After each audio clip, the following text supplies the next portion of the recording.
What's up, man? Today we're going to cover the 5-year experience update of testosterone replacement therapy. I made one about a year ago, got a lot of questions, a lot of comments. So today is the update 1 year later, talking about TRT benefits, TRT side effects. Essentially, I'm going to pull up the questions that I got asked in the comments. We're going to answer those one by one. And if you guys have any additional questions, let me know. Now, before we dive into the video today, I wanted to invite you to check out a presentation I put together on the 5 secret keys to getting a ripped physique. These are the things that I use to go from 165 sickly to, at my peak, about 227 pounds, ripped, under about 6% body fat. So if you want to learn how I did that and you can do it too, go over to 5secretkeys.com, spell it out, 5secretkeys.com. And without further ado, let's dive into the video here today on TRT benefits, the TRT update of 5 years experience. First off, I'm going to flash up a photo that I took of myself yesterday so that you can compare it to where I was at last year. Now, this photo from a year ago, this was pretty much quarantine body. Maybe you guys can relate.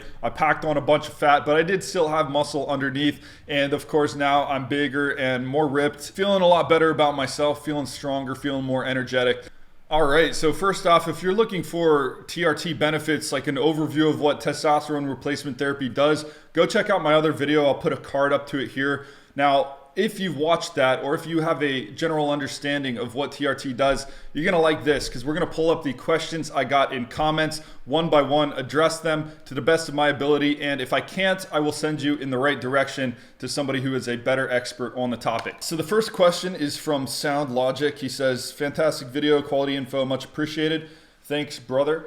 He says he has a question, and he wanted to know that if anybody experiences testicular atrophy, in other words, balls shrinking. If so, was it significant? This is a question I get a lot, especially from the girls before they, find out the truth. It doesn't shrink your balls if you use HCG. And a lot of people, it won't shrink their balls even if they do not use HCG. But to be safe, you got to use HCG. There's other reasons to use HCG. Your doctor will tell you about that. Quick disclaimer before we go any further, none of this is medical advice. Speak with your doctor, your endocrinologist, and figure out, their recommendations before you take any of mine. If you play around and raise your testosterone levels past what the doctor prescribes, or if you have a dumb doctor, he prescribes you too high, and you do not take HCG, that is how your balls will shrink, and they will shrink.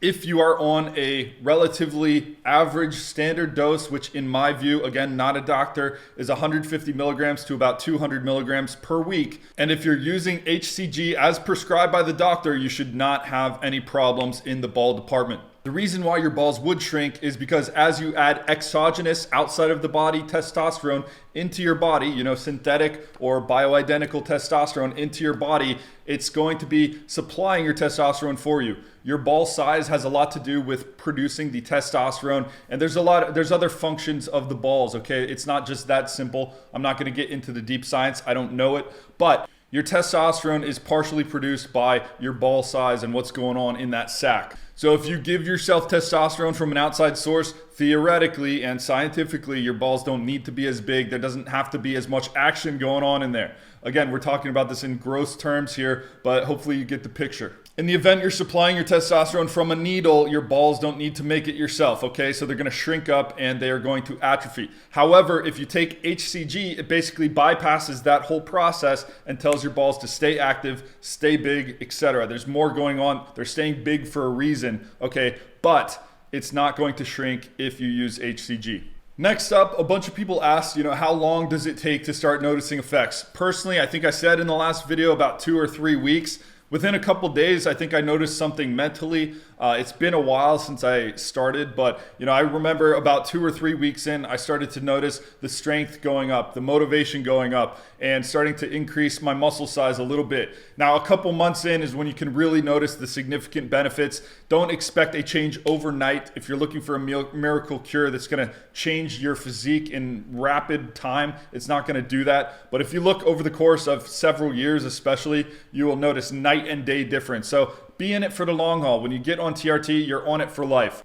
Which is another question that came up a lot. Like, when you get on TRT, can you ever get off? Technically, yes, you can get off. I've seen people get off. I have close friends who have been on it and got off later in their later years.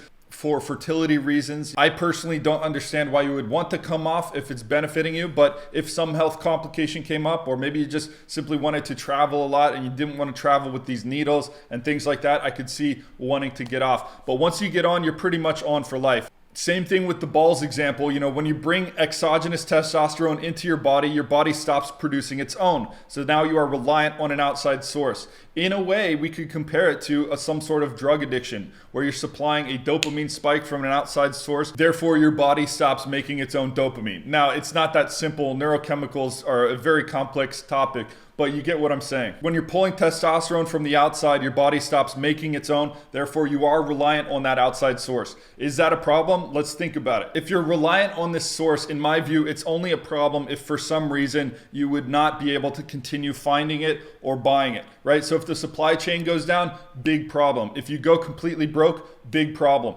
Which brings us into the next question that came up a lot, which is what is the average cost? Now, if you go through your endocrinologist, if your insurance is great, you might be getting away with like 50, maybe $70 a month. If you don't have the best insurance, some of the TRT clinics can run you up to $250, $300 a month is what I see on average. If you're out in California, Beverly Hills, they might try to get you on some fancy peptides and things like that. That'll bump it up $500 to $700 a month. But on average, I personally pay about $200 per month. And I see a lot of people in that $200 to $300 range without insurance. When you're through an endocrinologist, you can get away with, $50, $70 depending on your insurance per month.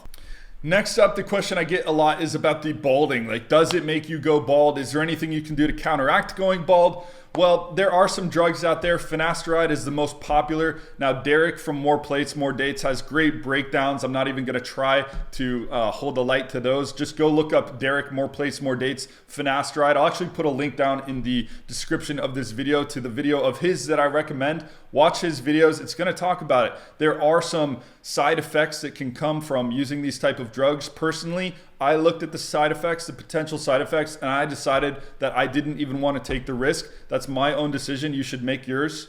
I personally was very resistant to going bald. I was very insecure about it, but I had a receding hairline at age 16. So these people saying that TRT made me go bald, that's not true. If you look up my old pictures, maybe I'll flash one up here. I used to have a deep hairline all the way starting at age 16. It was just in my genetic line. And that's the thing. If you are going to go bald, if you have male pattern baldness in your family, if it is in your genetic line, it will happen. However, TRT and all types of testosterone elevating or DHT elevating compounds will speed up that process. As you elevate your testosterone, your DHT will collect in the scalp and it will start to, kill off those hair follicles. Essentially what I'm saying, if you have strong hair genetics, if you do not have a propensity towards balding, it will not make you bald. However, if you do, it may speed it up, and that's just something you're gonna have to own. If you want to get all the benefits that I mentioned in that previous TRT benefits video, you gotta weigh the risk, put it on your scale of decision making.